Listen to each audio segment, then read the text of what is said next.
Hello, everyone. I'm Caleb Taylor, and today I'll be explaining our incident response plan that we have created for Maranye Medical Labs.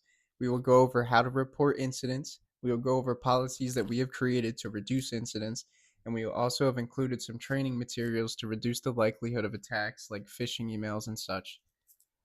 So you're probably thinking, what is an IRP? Why is it important? An incident response plan helps maintain confidentiality, availability, and minimizes the impact of cyber attacks. It clearly defines the roles of members involved during an incident while also defining detailed policies and procedures to ensure incidents are handled swiftly and effectively. It also outlines testing procedures and data backup or recovery. The workflow of an incident response plan is pretty simple. It starts off with preparation. This stage is about preparing for an event of an attack and attempting to mitigate it. This will aid in reducing the impact of an attack, potentially saving money in the process. The second stage is detection and analysis. This stage is about identifying attacks, understanding what systems they are affecting, and how they are affecting it. It's always good to have a baseline understanding of an attack before attempting to stop it in order to understand the scope of the attack. Then there's containment, eradication, and recovery. This stage is where we attempt to limit the potential of an attack by disabling the internet, disabling the machine, and then eliminating the threat and going into the recovery stage. At this point, at the recovery stage, we would reinstate the machine from a past recovery point or just wipe it and start all over again. And the last stage, we have post-incident activity. This is where we hold lessons learned meetings with the IT team to further break down the attack and attempt to stop it from happening again in the same manner in the future. This may include revising or creating new policies to further safeguard our systems and data, or even just wiping out certain policies that are ineffective. From post-incident activity, it goes full circle back to the preparation stage. This cycle really never ends in the lifetime of the company. From here, we're going to go into the policies and procedures that we have created in order to reduce the risk and likelihood of attacks. Our first policy is to keep antivirus software, operating systems, and drivers up to date at all times to ensure safety of all devices. This will ensure the company has the safest patch available for all programs to minimize known vulnerabilities. This will definitely save us from some heartache and some possibly money in the future. Our second policy is to enable encryption for all patient-related files using programs like Bitlocker for Windows or File Vault for Mac. Both are free programs that encrypt files on machines to hide the data they have from attackers. We have included a detailed video in the description to help with this part for the Windows systems. For our third policy, we have incident reporting. We have created a document template for incident reporting. It includes things like the incident ID, when it has occurred, what type of incident it is, and putting notes about said incident. The procedure for this is a staff member identifies an issue, they complete the incident report template, and then they send it to the IT team in order to further deal with the incident. Our first policy is to designate a lead communicator. In our case, we would want to designate Kat Lego between Maranye Medical Labs and the third-party IT team. We would also recommend implementing a second lead communicator in the event that Kat Lego isn't available when an incident occurs. For our fifth policy, we have all patient data should be backed up to a daily secure encrypted cloud server. We understand that this company uses Office 365, and we have included a resource in the description on how to implement access controls to limit account access to only groups who are authorized. This will ensure that data is only seen by those who should be seeing it. Our sixth policy is how to hold lessons learned meetings with the IT team. So after every incident, within a week, a post-incident review should be conducted involving the following. It should be a meeting between the staff and the IT team. In this meeting, they will discuss the identification of root causes and areas of improvement in the company in order to reduce the risk of the same thing happening again. This may also include updates to the incident response plan policies if necessary. So now we're going to go on to how to identify incidents that should be reported. So unexpected system crashes or slowdowns can be caused by malicious attacks and should be reported. Even if the system shutdown or crash isn't caused by malware, it should also be resolved so the crash does not happen in the future. Another thing that should be reported is high CPU or memory usage without explanation. We can easily check our CPU and memory usage by using Control-Alt-Delete on our keyboard and going to Task Manager. Your CPU and your memory will always be utilized by something, no matter what operating system or program you're using.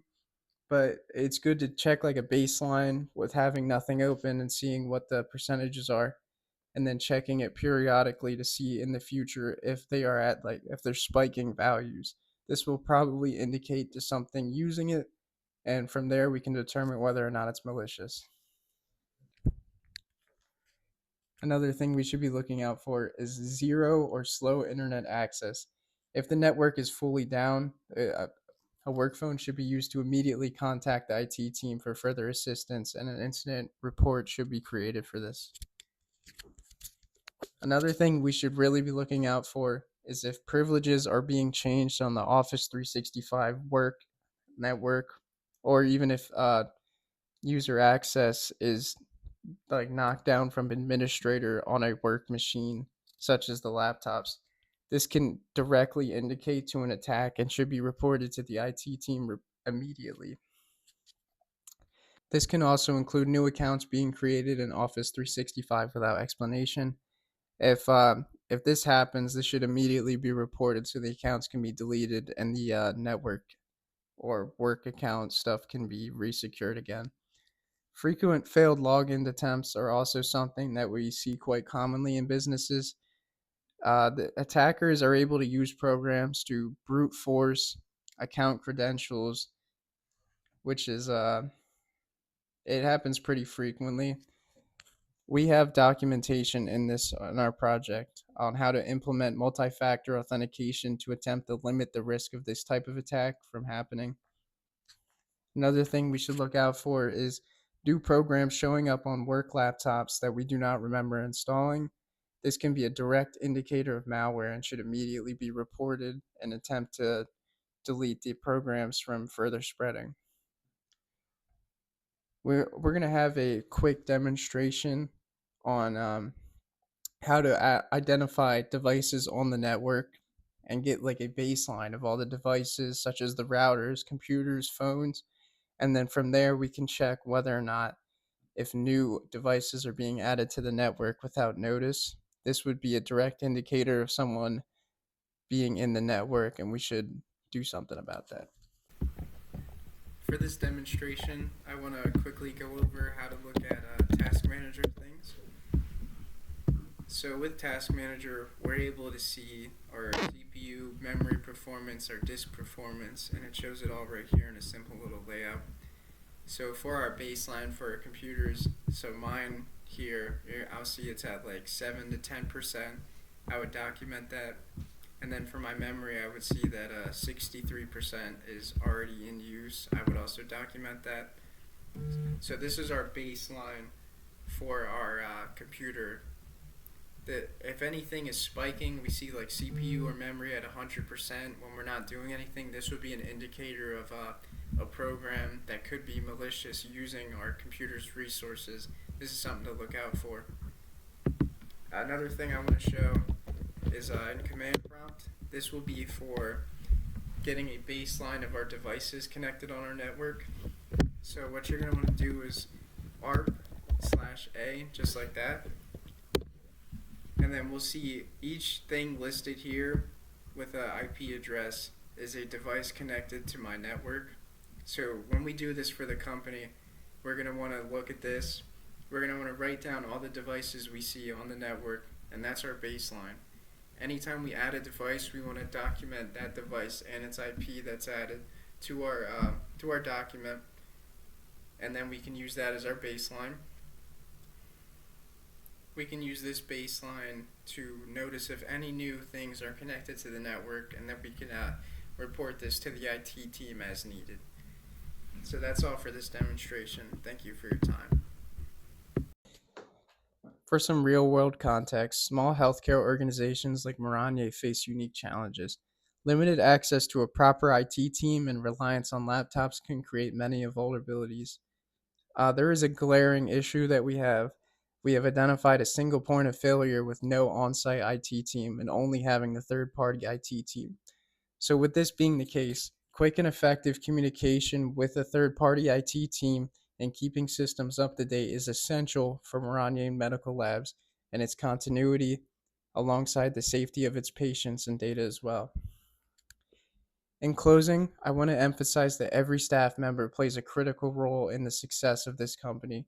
We encourage all staff members to familiarize themselves with the policies and procedures, always report incidents promptly with as many details as possible, and we have also included some websites that have training and implementation of controls in the future that will help aid Maranye for fending off cyber attacks.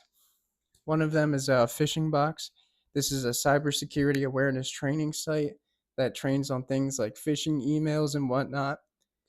Another thing that we have added there is CISA, which is it has instructor-led training on risk management, implementation of risk controls, and such. And then we also have down here the Office 365 access control implementation, and this is also very important too. I thank you all for your time, and I hope that we can meet an understanding in the future and further help your company.